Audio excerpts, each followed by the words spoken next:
What we have here is a 2004 Oldsmobile Silhouette. What you see here is a new alternator, and if you look anywhere on different methods of getting this alternator out of this vehicle, you'll notice that it's a considerable job.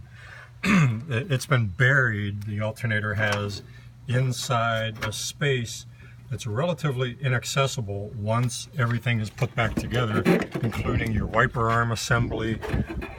If you look over here, I've got the washer fluid tank has already been removed.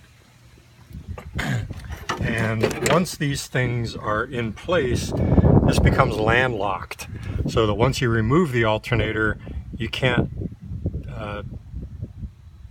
distance it from the space that it sits in.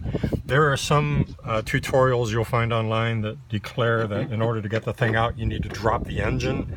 And confronted with my personal inability to drop the engine on this, I decided that one of the real impedances here was a piece of the wiper arm assembly that I'm going to show you right here.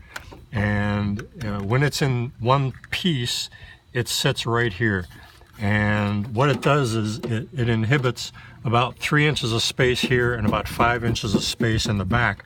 So what I decided was that instead of looking at it as it stands, a single piece to the entire wiper arm assembly, which you could dismantle, but there's rather inaccessible bolts at each end that make that very hard to do.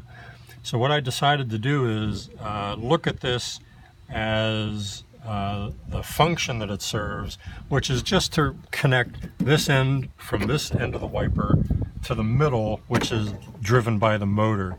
And it rides on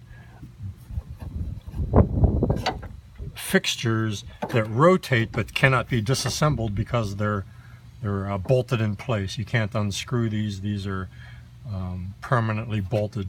So what I decided to do is just cut it in half, and at that point it swings out of the way, and it bought me all the room I needed to, once this was unbolted from its mountings, I could free it through the space that was allotted by swinging this wiper arm motor right out of the way. So this rolled up and over, came down through the space here and out. The new one goes in.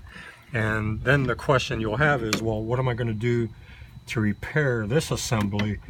And that's going to be rather simple, because all I've lost is about a 1/16 inch of metal from the cut.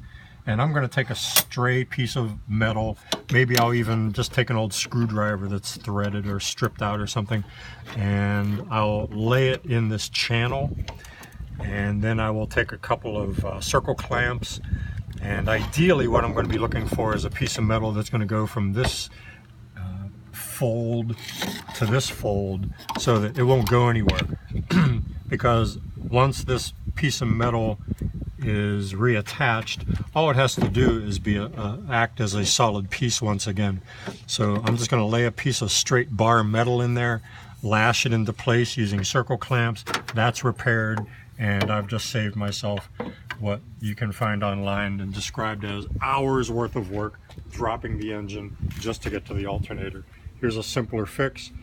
It's not elegant, but it'll work.